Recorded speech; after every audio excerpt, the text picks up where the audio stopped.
Hello there and welcome to another Green Cardback Star Wars action figure review.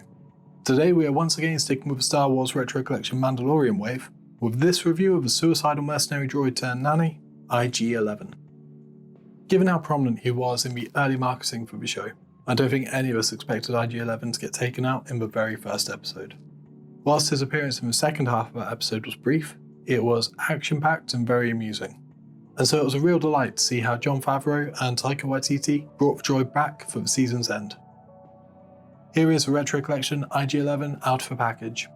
Your view may vary, but I think it looks great. It's cast in a brown plastic with select grey, red, silver and bronze paint apps that bring the little details to the fore. There are lots of intricacies in the sculpt, both front and back, that help to bring the character to life.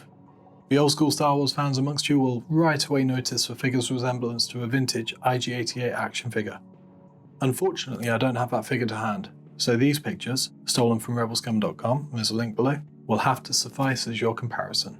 While his arms and legs look much the same as the vintage version, the Retro Collection IG-11 has a new and distinct torso. Here you can see IG-11's head, which looks like it would fit right in at the Mos Eisley Cantina. IG-11 is 5p away, so you know just what to expect. He comes with a swivel neck, swivel shoulders and swivel hips. One of the feet on my copy of the figure is a little warped, so you can't do too much in terms of posing him, but he stands more or less fine.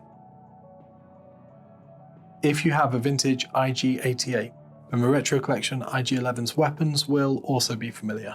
The droid comes with the same blaster rifle and E11 blaster as the vintage figure, albeit this time the weapons are cast in a dark grey plastic.